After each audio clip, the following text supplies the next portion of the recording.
Maryama ce cikin matsala. Dan Allah ki tsaya ki saurare ni, na zo in faɗa miki wata muhimmiyar magana ne. Dan Allah ina roƙonki, ko da in sakwanni ki bani, ki tsaya ki saurare ni.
Zainab, na rasa yadda zan yi da kaina.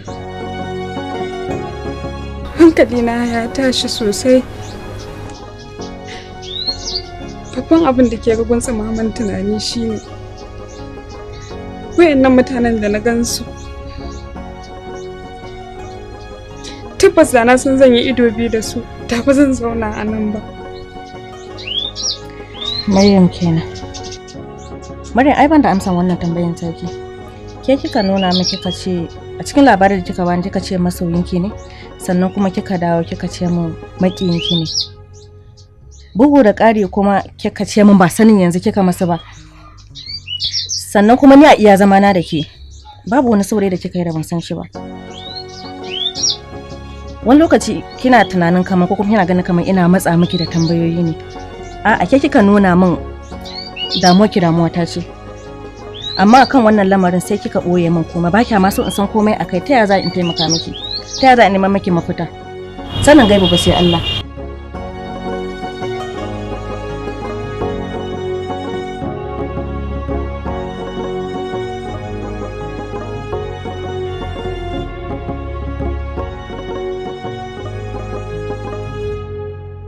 Wai kai in tambaye ka mana, me yasa ka fiye zakewa ne a inda ko damuwa da kai ba a yi ba, hasali ma ba a san kana yi ba?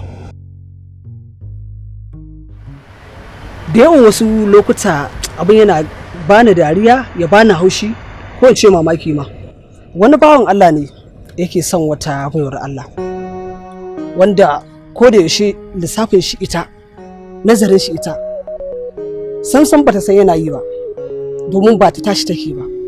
In fact ta wuce ajinsa, domin ba cikin tsarinta.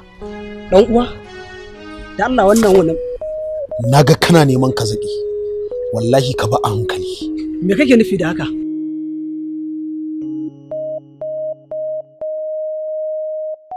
Hakika Maryam, na yi nadama abin da na aikata, saboda ko ido na kika kalla zai ga nadama a cikinta.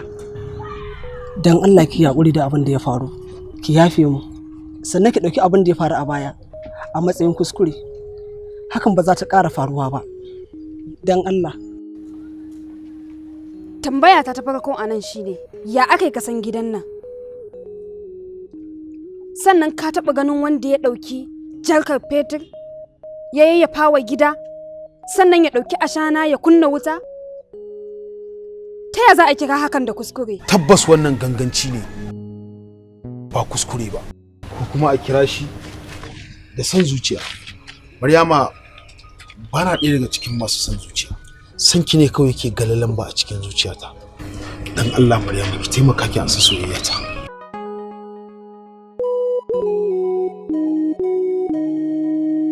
Tabbas kun iya tsara kalamai kamar wasu 'yan jarida ko kuma marubuta littafi. Da sana'ar rubuta littafi ka koma, da ya fi muku saboda a nan wajen ba ku da muhalli.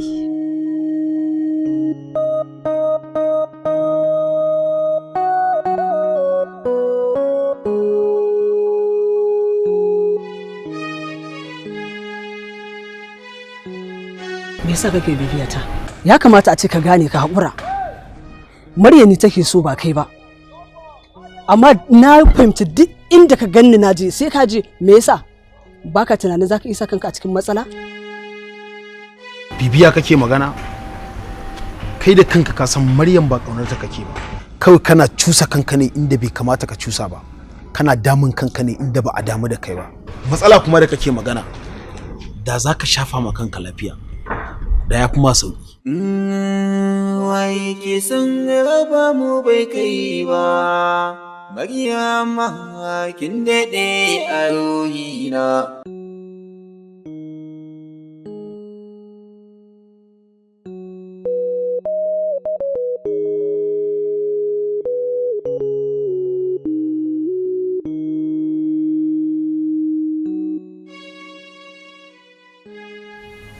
Hello? Hello?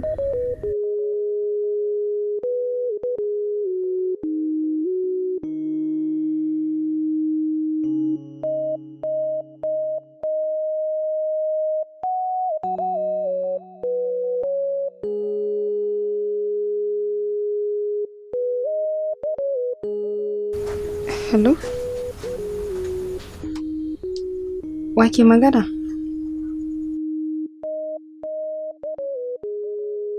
Ɗan baba? Hello? Hello?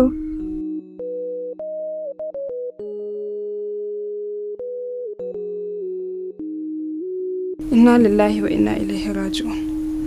Ɗan baba? Amma to ta yaya samu namba na?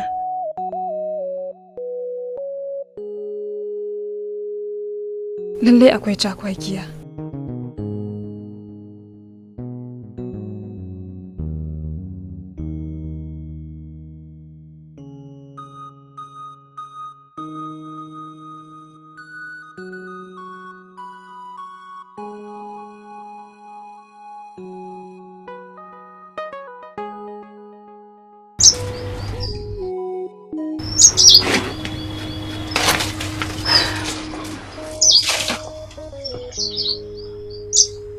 Maryam. Na'am, Aunty. Maryam na san matsalar ki. Na san dukkanin wani abubuwa da kika dade kina boye mu. Dama haka abin ya faru? Khadija. To akwai tashin hankali a ciki.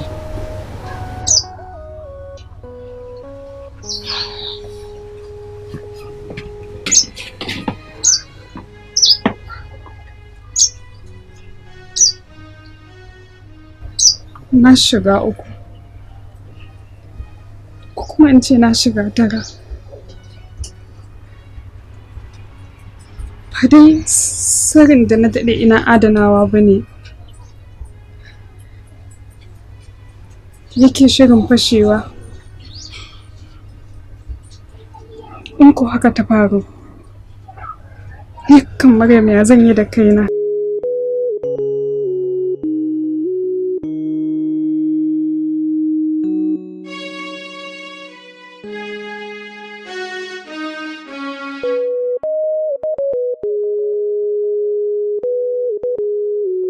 Hello? Kamal, akwai matsala Kamal. Wallahi Maryam ta ki amincewa da soyayyata. Kuma abokina na yi ladamar abin da ya faru har cikin zuciyata. Babu wani abu a zuciyata game da Maryam sai soyayyata da take gugurmaya. Sannan kuma burina ta amince da soyayyata domin gyara kurakuran da na aikata. Wallahi babu yadda ban yi ba, ta ki amincewa. Ina ta bayan gida ne ni. Ina bayan gida. Ok, majalisa iya? Ok, to babu damuwa.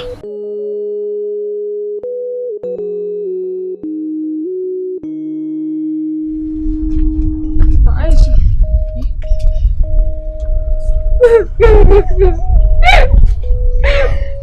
Me faru? Ina cikin matsanancin tashin hankali. Zauna.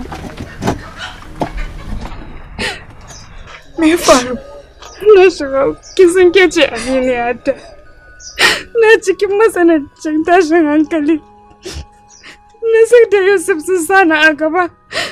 Ka anti Zainab wai dole sai ta san me ya sani na da nake boyo Aisha. Maryam, Allah zai kawo mana fita akan wa'annan azzaluman bayan. Maryam ki faɗa min mana. Maryam ko ni baki faɗa min wannan sirrin naki ba. Maryam na tabbata ko mutum kika kashe. Za ki faɗa min, me yasa ba za ki faɗa min sirrin ba? Me yasa za ki ce haka Aisha?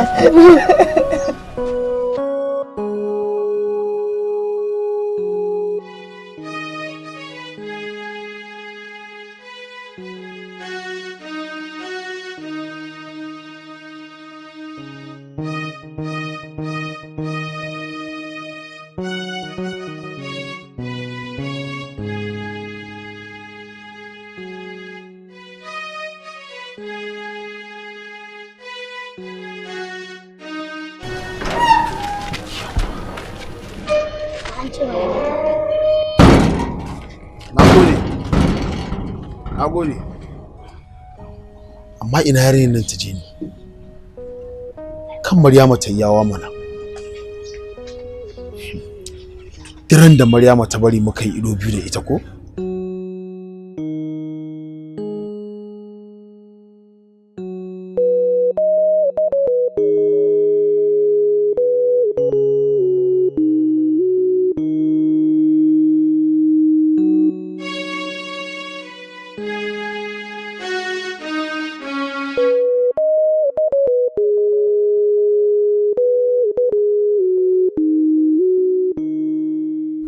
Kamal, akwai matsala.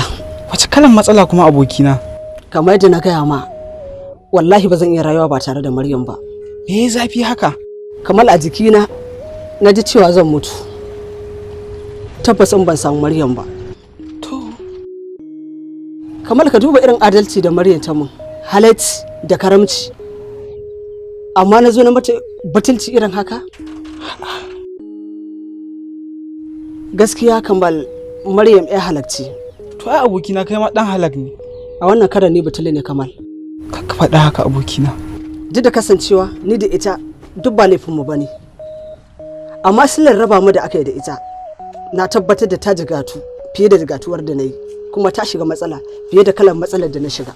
Hakuri za ka yi ka ci gaba da addu'a kamar yadda na faɗa maka a baya. Haka zalika ni ma zan taya ka insha Allah. Hai!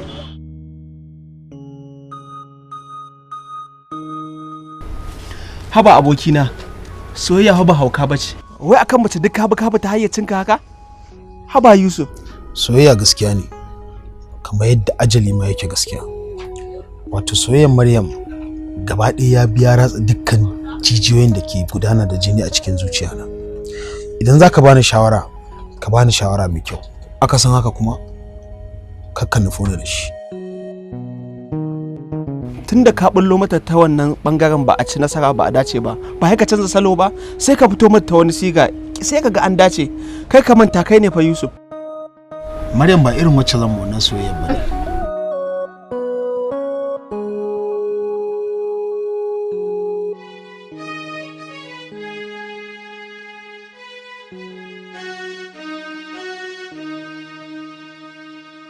Anti Zainab.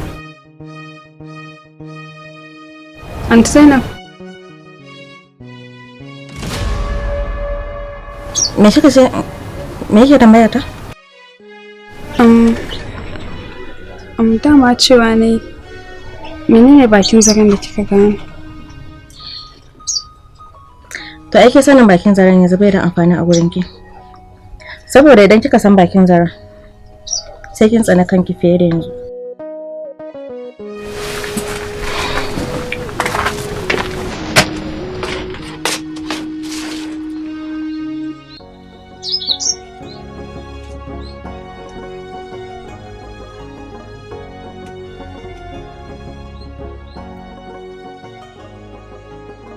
Rudin zuciya, rudin zuciya, rudin zuciya, rudi.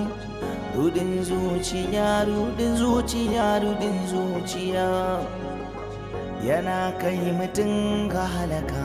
Rudin zuciya yana sa mutum. Menene nufin Anti Zainab? Zuciya tsawon rayuwa. Me ta sani game da rayuwata? Rudin zuciya, rudin zuciya, rudin zuciya.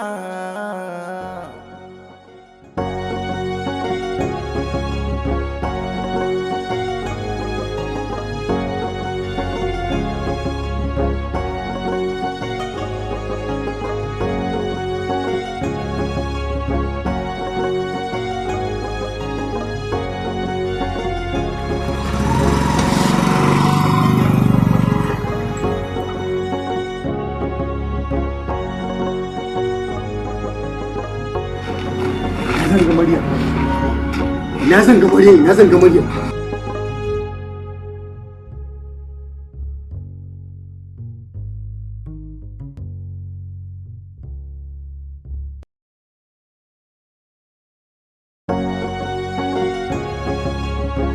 Ya zama dole in ga Maryam yau.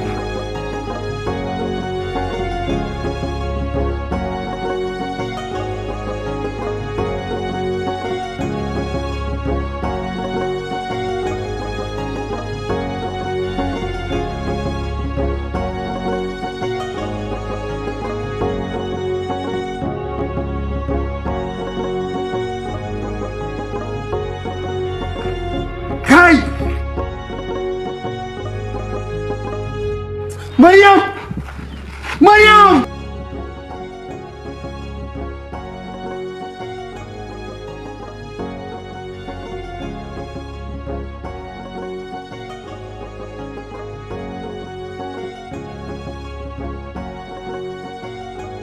Maryam,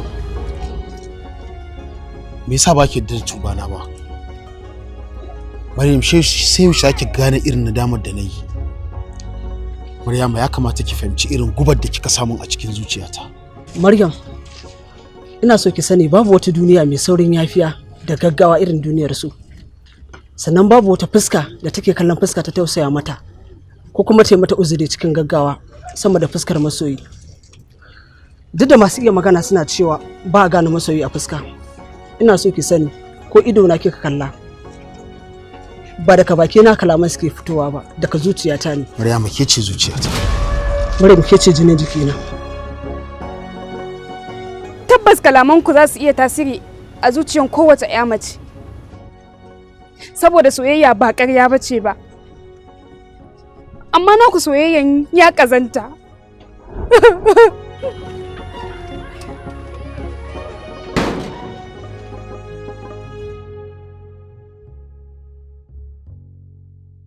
Maryama ce cikin matsala, farin jini ya sauya kala.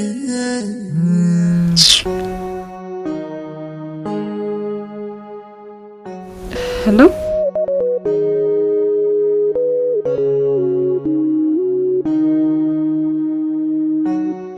Na'am? Wrong number ne.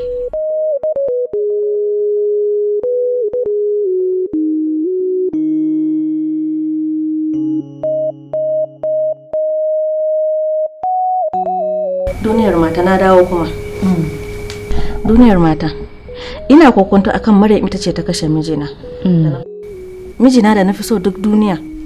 Saboda duk wasu alamu da kika gaya min zai bayyana ya bayyana a tattare da ita. Amma yanzu ba zan iya ganewa ba sai kin bincika. Duba ki gani. Okay. Haka.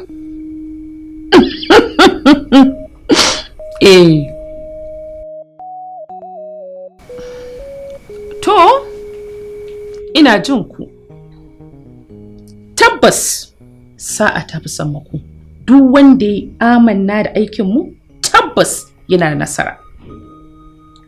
Wannan yarinyar haka batun yake, amma me sai kin zo man da ita. Duniyar mata bana tunanin Maryam za ta biyo ni. Tana da wuyan sha'ani fa yarinyar nan.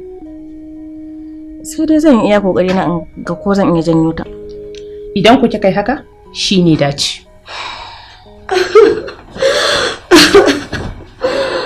Da Allah ki yi shiru mana ki mana bayanin me ke faruwa. Kin zo kina kuka me ya faru ne? Me ke tafa da ke? Kishiya za a mun, mijina ne zai kara mun kishiya kuma ni gashi bana son kishiya. Yanzu ki akan kishiya ke wannan kuka? Ko kake sirrin kawai? Kai ma Yusuf din laifinka ne. Kai ne baka jin shawara wallahi. Na ce maka mu dau mataki akan yaran nan kace a. Na ce maka mu sace yarinyar nan ka ce mu rabu da ita. Yanzu kuma na ce ka rabu da ita ka Dakatar Allah. Maganar rabuwa da Maryam Kalina shi. Dan bazan taba iya rayuwa babu Maryam ba. Maganar daukan mataki kuma akan Nazir ba zai yiwu ba saboda wasu dalilai. Sannan Maryam kuma na san dole sai na mallaki Maryam ko ta halin yaya. Ka yi haƙuri abokina, komai ya zafi maganinsa Allah. Haka kuma duk wani abin da za ka yi sa domin Allah. Haka in za ka bar shi domin Allah. Gaskiya ne. Ina jin daɗin wannan maganganu da kake faɗa min ko da yaushe. Amma ina so ka san wani abu. Wallahi ina cikin damuwa. Sannan ina cikin tashin hankali. Sannan kankani ba zan iya rayuwa ba tare da Maryamu ba. Amma irin wannan kalaman da kake gaya min da shawarwaran da kake bani suna ƙara ƙarfafa min gwiwa fiye da yadda kake tunani, kuma ina jin daɗin hakan sosai. Ba zan iya ce ma komai ba sai dai in ce Allah saka da alkhairi. Ina ma a ce dukan mutanen duniya za su riƙe juna da gaskiya da amana.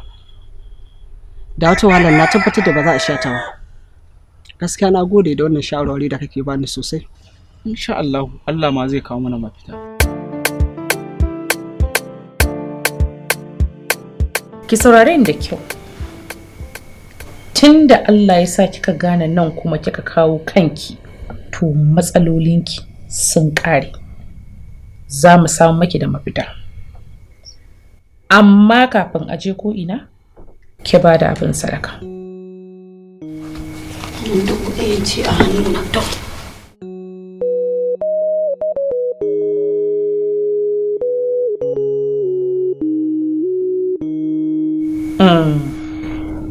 To?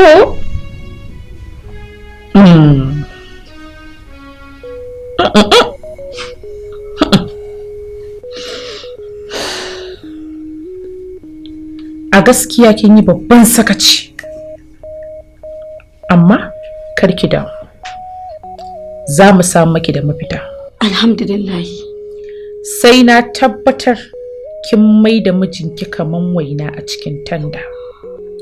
Abin da kika ce shi za a yi amfani da shi. Kuma ko me kika faɗi ƙarya ce gaskiya daidai ne a gidanki. Kai alhamdulillah, kai masha Allah. Gaskiya na ji daɗin zuwa wurinki duniyar mata. Tun da nake jin labarinki ban taɓa gaskanta ki ba sai yanzu da na zo wurinki. Karki damu. Karki damu. In Allah yadda burinki zai cika.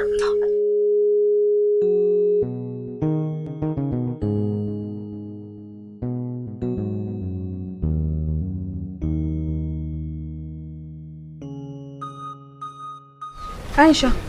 Na'am. Ni kam Aunty Zainab kwana biyu sai canza min take yi. Kuma na kasa gane me yake faruwa.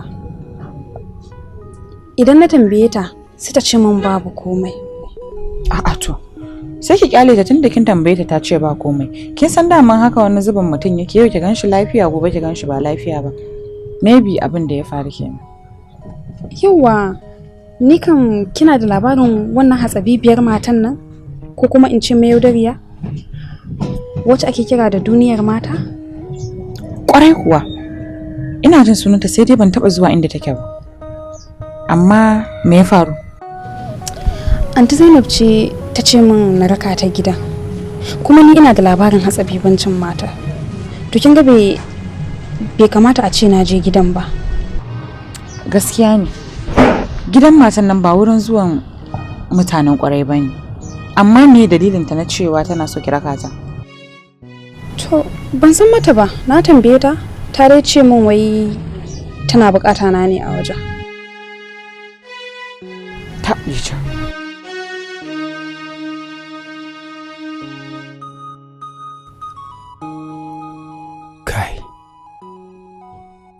yanzu mai mafita. Ƙannena suna santa, sa'an nan kuma babana ma yana santa, amma kuma ni ne na fi dacewa da ita. Gaskiya dole sai na mallaki Maryam. Ya zama dole Maryam ta zama tawa.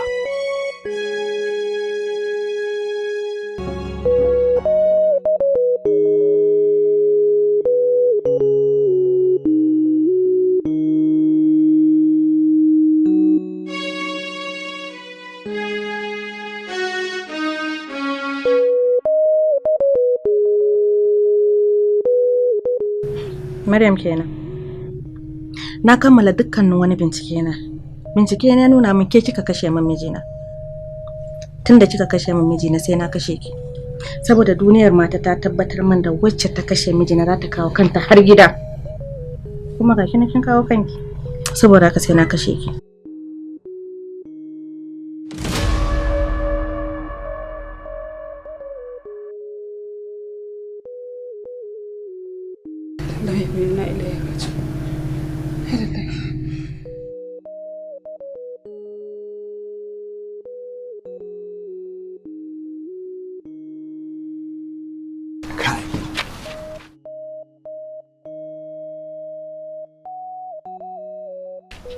Maryam, haba. To yanzu dai na gano inda kike. Kin ga yanzu babu wani abin da zaki boye min. Inda ba kya so din nan an gano yanzu na gano. Amma ya kamata kafin ta fito gwada tsari na. To ne tsari zan zo mata da shi. In ta fito me zan? Ake in ta fito? Haba Maryam. Yanzu ki abin da kika min kin kyauta kenan? Ruwa ranar iska ina ta neman ki ban ganki ba. Haka rayuwa take? Kai. Wannan bai ba. Haba Maryam. Ki dube ni ba ki gani rayuwata tana cikin hadari. Wallahi ina son ki Maryam. Ya rage min haka. Wannan ma bai ba. Ke haba da Allah kullum na zo sai in ta neman ki kuma a ce wai ba zan ganki ba. Haka rayuwa take? Ya haka ake soyayya? Kuma ne haka ai zan bata mata rai. Yawa ya ina take? An ce ba ta nan ta fita. Aka ce maka ba ta nan? Eh. Wa ya ga maka ba ta nan? Masu gidan. Jika na gode.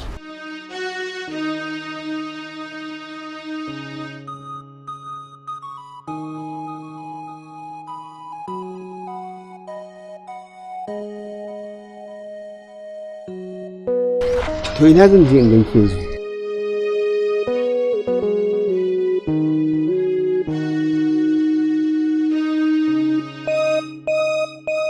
Kawai zan jira ta duk ma inda ta ji na san za ta dawo ta same ni.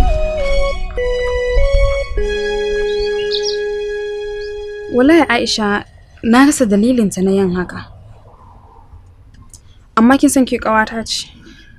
Kuma mai bani shawara ta gari. Gaskiya ne, wannan kuma gare ki ne. Kin san duk abin da mutum zai da tunani ya fi tafiya da kyau. Ki bari daga yau zuwa gobe, insha Allah zan yi tunani akan magana zaki ji feedback ɗina. To ba matsala. Dama ita ce ta dame ni akan magana. Amma ni wata alfarma mana. Dan Allah ina so in dai zamu tafi, mu tafi tare da ke. To ai wannan ba damuwa bane. Ba matsala. Kinga, tashi mu je ki raka ni mu je mu. To shikenan ƙawata.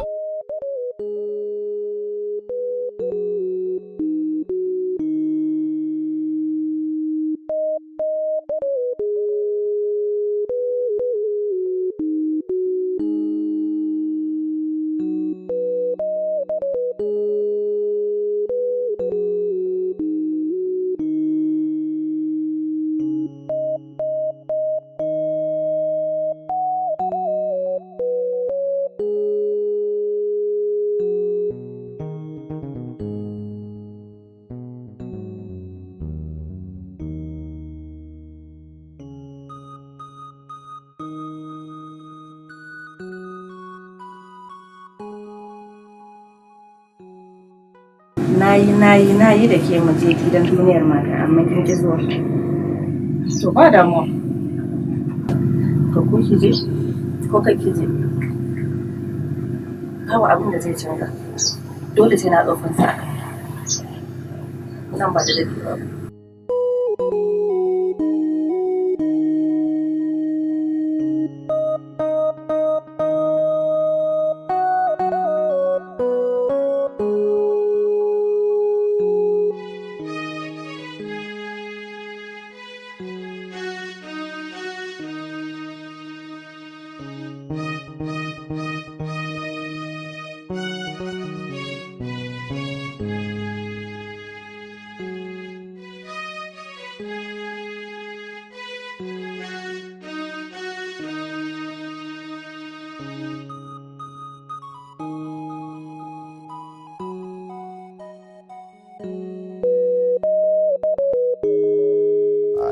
Da haka?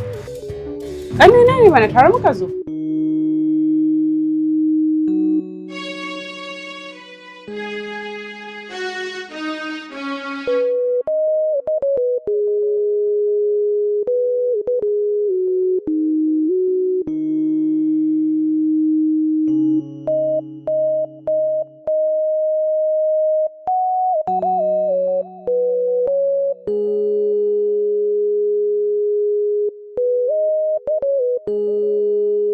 Assalamu alaikum. Wa alaikum salam. Timina. Malam, ya gari? Lafiya lau ya Ya kasuwa? Alhamdulillah. Wai kati zaka bani. Okay to.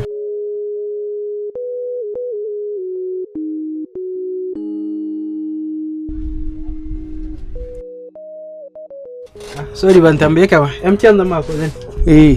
MTN zaka bani. Okay.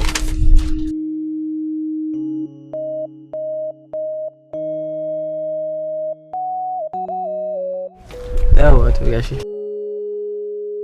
Madalla. Allah ƙara kasuwa. Amin na gode.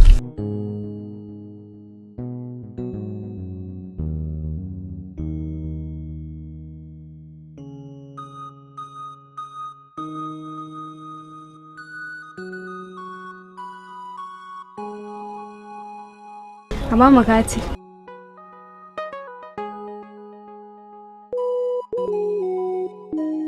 Wallahi kin san na gaji. Ke daga siyan katin hakkin gaji? Kin san a ɗan kwai rana ne ga wajen siya. Muci?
amma kar ka manta da cewa kai kake tunatar da ni a koda yaushe kan cewa wani jinkiri yakan zama alkhairi sannan kuma duk abin da kaga Allah ya kan bawa to yi addu'a mika masa lamarin wataƙila shine alkhairi gare shi haka so ba da wani damuwa kawai so ba za mu shiga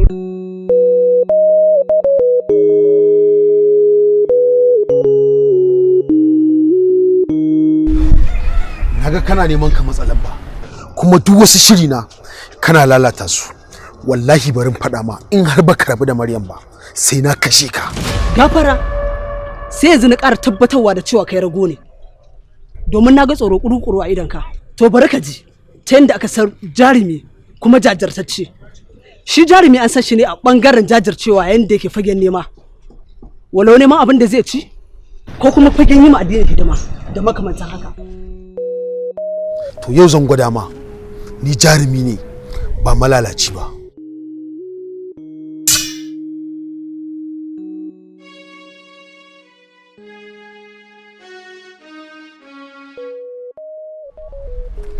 Tabbas kai rago ne. Ba ni da niyyar kulla koda ɗaya daga cikin ku. Amma wannan ta'addanci ne kake kiran shi da soyayya. Wannan dalilin ya ba mu Usaini damar mallakan Maryam. Usaini, Maryam ta mallaka maka zuciyarta. Ka ansa ka rage.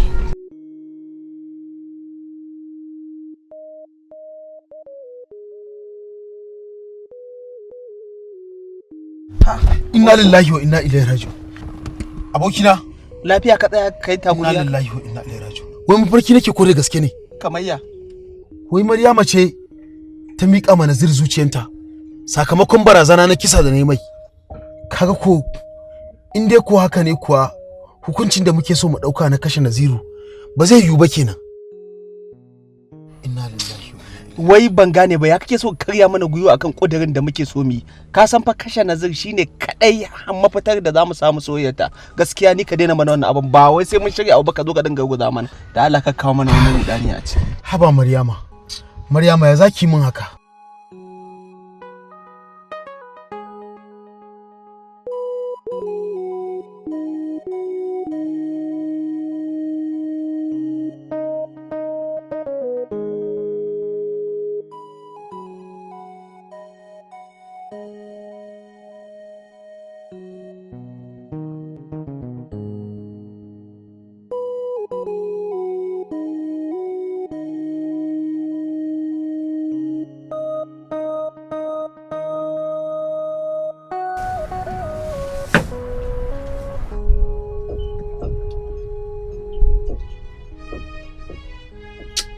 Wayan nan ina ga duk yadda aka yi matan nan suka bar wayan nan. Gashi ba caji kuma amma ina zuwa wani. Na san za a kira bari in sa a caji.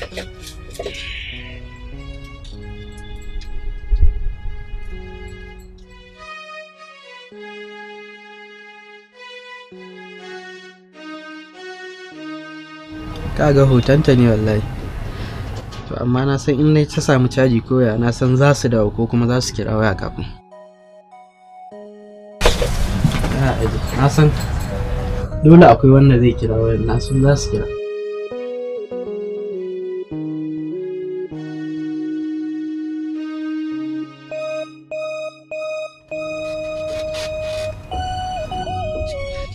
Allah ya dawo da su. Da yake waya ce fa dole ma ko ba a kira ba na san za su dawo. To ni yanzu ya zan yi kenan. Tun jiya nake kiran wayan nan a kashe.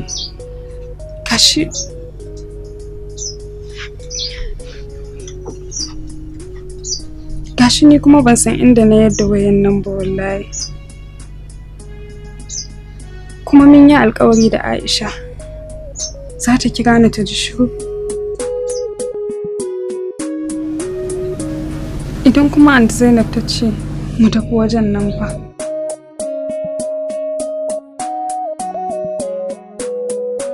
Maryam, mu tafi kin shirya mu je? Mu je kawai abokina, na rantse da Allah da abin da zai faru ya dade bai faru ba. To ai baka sani ba, ta haka na bullo musu. Kuma ka san wani abu? Ni fa a cikin su ko sunan mutum ko ka tare ni wallahi ba zan kawo maka ba. Amma dai duba da yanayi sai na ce ai ina ganin Messi zai fi zara kwallo wannan karan. Lalle aboki da wallahi kai ka fi da borawa. To kai yanzu da an tambaye ka ta abin zai kasance haka. Takwaki yake. To ai ni da an tambaye kai in ma ba mu saka ba ko ka san ba za su banni ba. Wannan yace kaza, wannan yace kaza. To kai na bullo masara kawai na kifi su kyau. Ka sa mai bai. A to ma wanda kai ka cika wani. A to me za jira? Ai rafu na musu ga maka.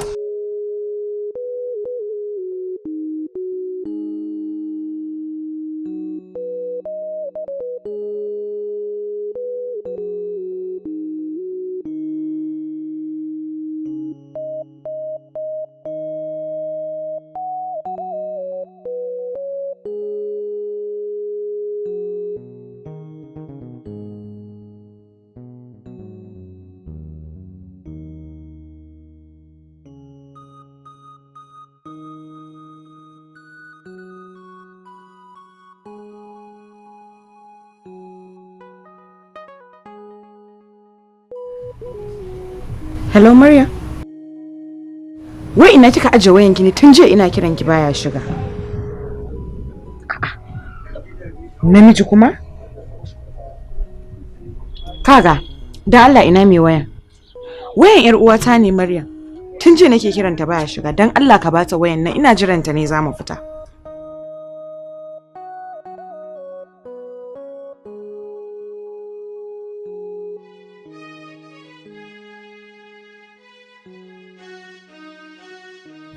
Kaga koma dai menene ka faɗa min matukar ba saban Allah bane ba zan yi shi in dai bai fi ƙarfi na ba. To sai ka gaya min inda kake sai na zo na anshi wayata. To na gode da ka gamawa amma yanzu muna sauri ne za mu dan fita idan na dawo zan kira ka. Oh na gode.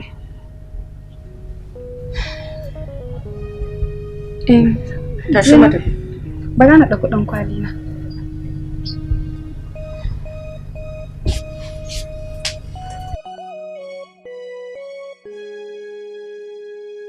Yawwa, kamar yadda na gaya maki ki dawo zan baki magani. Ba wani abu bane, hayaki ne da turare. Idan aka baki wannan hayaki, kar ki kuskure ki man wasa da shi. Ki aiki da shi yanda na gaya maki. Dan ba kowa nake bawa. Ina fatan kin fahimce ni. Dauda, ku je da ita ka bata magana. An gama. Yawa. Idan ki ansa. ƴan mata ku matso. Aya dai? Tabbas tarkona ya kama giwa. Dan wannan ya wuce kurciya.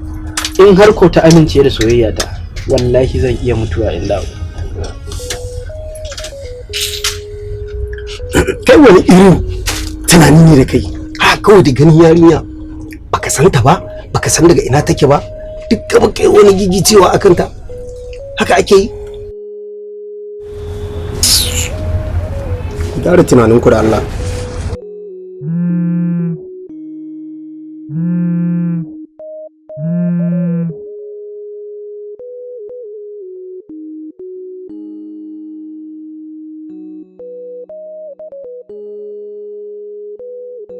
Kana magana da mijinta ne. Kai waye? Ƙarya kake yi. Dama mace tana auren maza biyu ne? Saurara ka ji. Ni ne mijinta. Kar ka ƙara kiran wayan nan.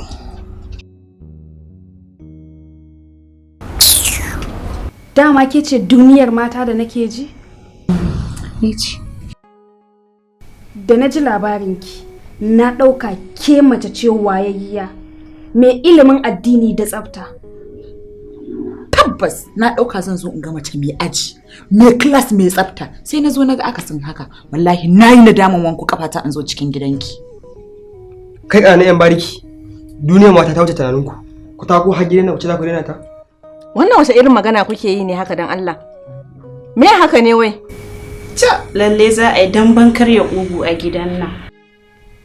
Haba mata, haba ƴan uwana mata. Ku duba yadda kuka kaskantar da kanku cikin ƙazanta.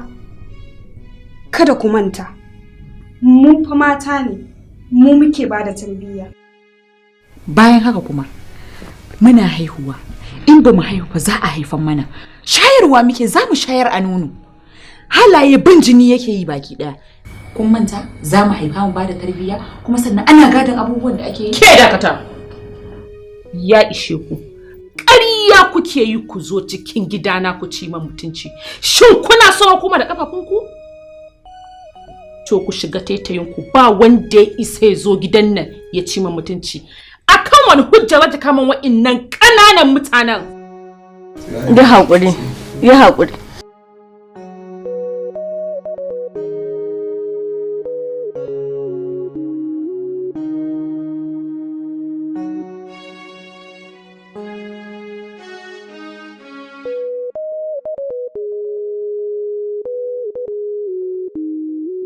Amma ya Maryam za ta yi min haka? Wannan mutumin da ya ɗauki wannan wayar? To ko dai Maryam ta yi aure ne? to in ma ta yi aure kawai sai na gaya min irin wannan maganar da iza.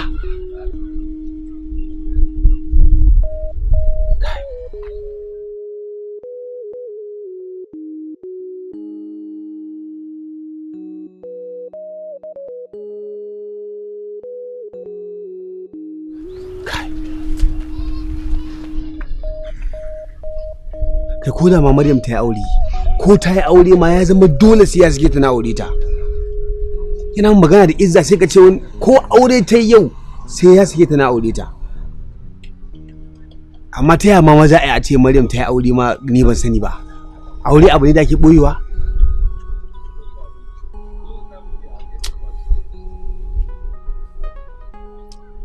Ina ganin gida zan je kawai.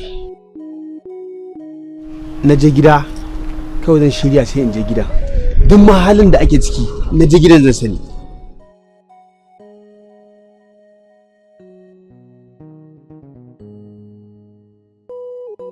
To amma da gaske wannan mata aure ce? Ban yadda ba.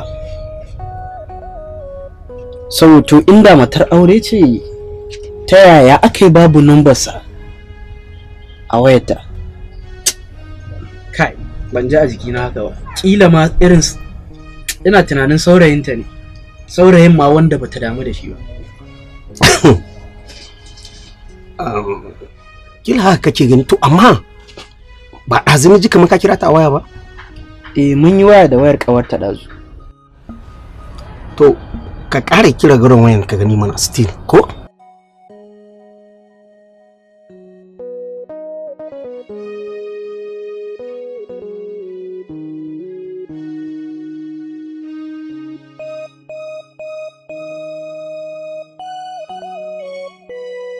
Kowa ya dakata. Babu wanda zai yi magana, ni ne zan yi magana kuma ni ce zan yi maganin ku. Domin kuwa na gane ba abin da ya kaku nan gidan kun zo ku tarwatsa man mata sannan ku bata man lokaci. Ba da haka muka zo ba. Haka zalika ba mu san gidan nan ba, ba mu taba zuwansa ba. Sai dai ki kanki ma labarin ki muke ji.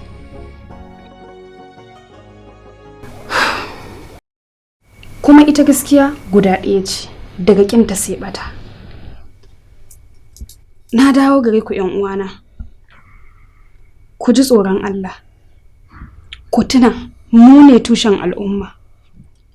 Idan wani mulki kuke nema ko sarauta a gidan mazajenku, ba sai kun bi boka ko malam ba. Yanzu an wuce wajen. Malaminku da bokanku yana hannunku.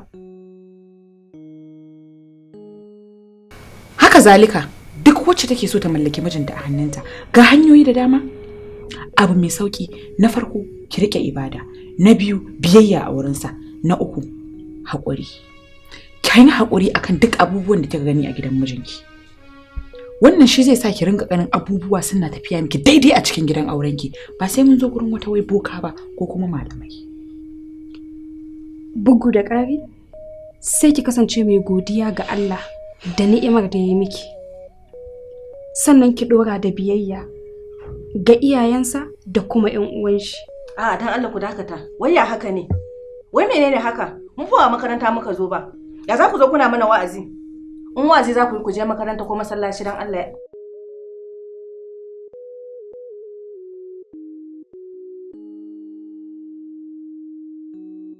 Ya kamata ka fahimci cewa Maryamu ba san ka take ba. Wallahi ina mai tabbatar ma da cewa zan iya komai in har baka ba a hankali ba. Har kashe ka zan iya yi wallahi. Gajuwawa. Wa gaya maka ana samun soyayyar gaskiya a bagas? To bari ka ji. Sai an jajirce kuma sannan sai an jure. Ashe magana ta tabbata a baya da na gaya ma kai rago ne a soyayya. Matsoraci sannan firgitacci. Kalamanka kalamai ne masu tsauri. Suna neman su har gitsa ne. Wallahi in baka yi wasa ba za mu iya kare jini biri jini ana. A ina? Kana taɓa ɓatu akan mace? To bari ka ji. Na wuce lissafin ka. Kuma sannan na wuce duk yadda kake ɗauka ta. Ka fahimta? Sannan ƴan ƙananan tirakunan da kake kafa min ba za su iya kama ni ba. Domin na wuce da kake tunani. Haka kace? Ƙwarai kuwa. Haka kace? Ƙwarai kuwa. Shikenan.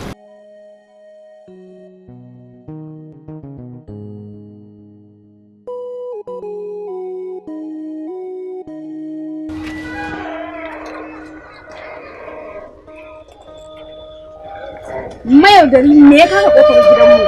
Mugu azzalimi? Tabbas sunan da na cancanta ki kira ni da shi kenan. Amma Maryam me yasa ba za ki zama mai yafiya ba? Kar ki manta da cewa ni dan adam ne. Kuma sannan na ansa laifina hannu biyu. Ya kamata a ce ki kasance mai ansan kaddara. Me kyau ko akasin haka? Ban wuce kuskure ba, dan adam ne ni.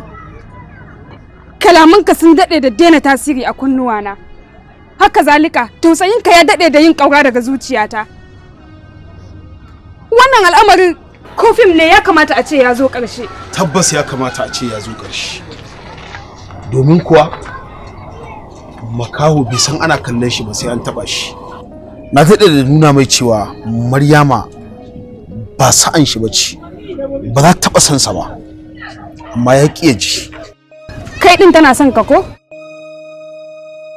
Mayaudari, maha'inci, kai ba ga kowa da kowan wake ba ma?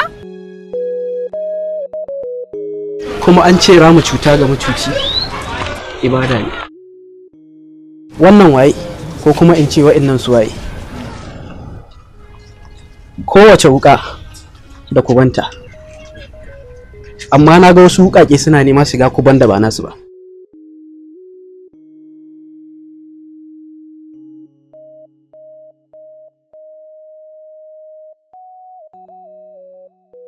Ki bar ta ci gaba, ina jinki. Ku kasance mata na gari domin ku haifi 'ya'ya masu albarka, ko kuma in ce 'ya'ya na gari. Domin kada ku manta, manzon Allah sallallahu alaihi wasallam ba zai yi alfahari da baragobin al'umma ranar gobe kiyama ba. Kuma ku sani, annabi sai da ya isar mana da komai kafin ya bar duniyan nan. Ya nema mana sauki, falala da yafiyar Ubangiji. Ko kun san dalilin da yasa ya mana haka? Saboda annabi yana matukar son al'ummarsa. Me yasa mu ba za mu so shi kamar yadda yake son mu ba? Me yasa ba za mu yi masa biyayya ba? Ku tabbata duk wanda ya zo duniya ya bar duniya ba soyayya annabi a cikin zuciyarsa. Ya yi asara babba, ya tabbata asararre har a wurin Allah. Waye zai yi imani da Allah? Waye zai tuba zuwa ga Allah? Waye zai tuba zuwa ga Allah?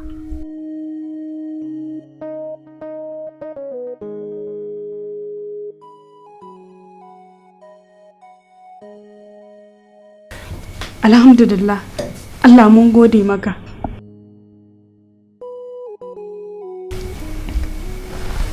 Mu za mu koma. Allahu Akbar.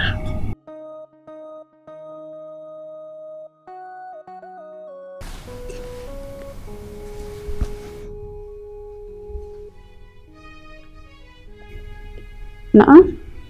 Ok, to ba matsala. Nan da minti 20 zan koma gida.